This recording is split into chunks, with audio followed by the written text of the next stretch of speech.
How y'all doing out there? Y'all know what time it is. It's your boy Easy, man. I gotta talk about the fight. A little something. This I feel is the secret to be Tszyu. As y'all say, don't say Tszyu, say Zoo. Well, Tszyu. Uh, I think that once if you take away Tszyu's jab, then he won't have nothing. He wouldn't know how to act. He wouldn't know how to fight. And I see that. I say that because one of his best, counters or one of his best punches that he throws is the 1-2.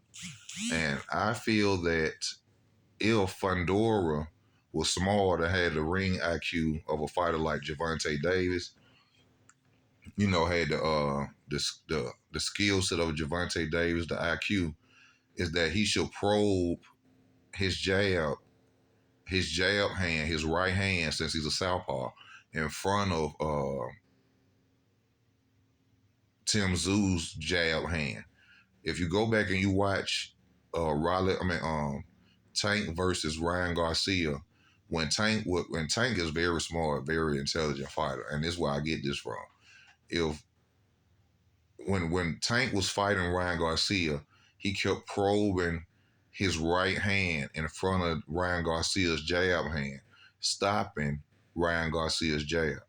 I feel that if Fundora uses that technique where he probes and sticks out his right hand and in front of Tszyu's jab hand, it will nullify whatever it is that Tszyu is going to try to do.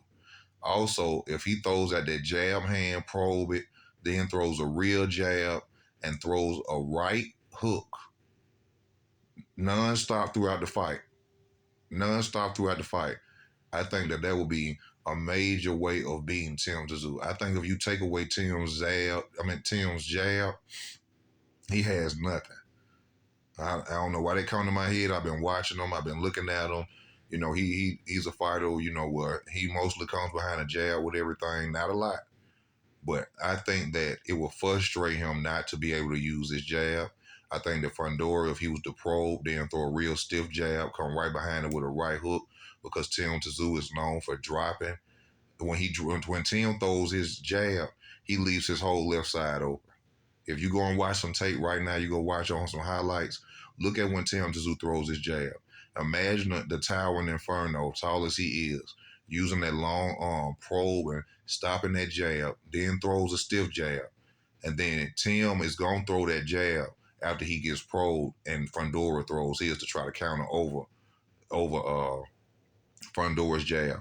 And Fundora just throw a hard right hook every time. Now, of course, after a while, Tszyu gonna catch on to it. I mean, he should be able to adapt to it. But for like the first three rounds, or maybe he used that, what I'm saying, in the second, third, or fourth, fifth round, and then go to the body or inside fighting like he does, he got a good chance of beating Tszyu. I don't think he should go in there and try to firefight with Tszyu the whole fight. But that's, to me, the secret of how to beat Tszyu. Take that jab away from him. Use them long arms. Put your jab hand in front of his jab hand, and throw your stiff jab after you see that you stopping him, Tszyu, from throwing his jab. And also, just a little bit to talk about the situation of the belts. It is crazy that the WBC belt's there, and I know a lot of people looking at it like, that's crazy. It's a vacant title belt. Why is, Fundora, why does he have it? But this has happened before with Canelo and Anvi Yildirim, however you pronounce his name. Canelo ended up getting that vacant belt. And the WBC, hell, WBC all about that bread. They don't care how they get their money. They going to get that bread off their belts. And that's why this is happening. Because they did the same thing with Canelo and Yildirim, which was David Benavidez's title, if I ain't mistaken.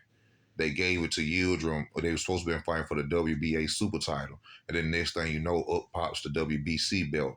And that's how Canelo became the WBC champion. Remember? Now, if I'm wrong, come back up under the comments and let me know about this. But this has happened before. But like Tim said, that belt's supposed to be in the middle. He didn't earn it. But also, this is another thing that I felt that Tim said that's a little bit far, in a twilight zone, and something that he evidently he hanging with Ryan Garcia, drinking or doing something. He said, the best family in boxing. Now, Tim Tszyu, I give you and your father a lot of credit. He was a hell of a fighter. I respect you. You were a good fighter. But to say that totally disrespects the Mayweathers.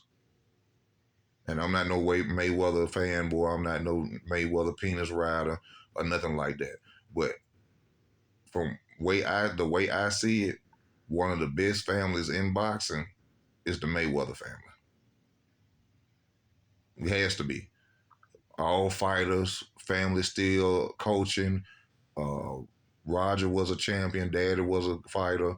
Uncle was a fighter. Floyd became one of the best fighters that ever did it. To say that to me is like a spit in the face to the Mayweather family. So that's just my opinion of it. Y'all let me know how y'all feel in the comment section about the video. Please like, comment, and subscribe. I just give you my opinion about the sport that I love. This your boy Easy. I'm out.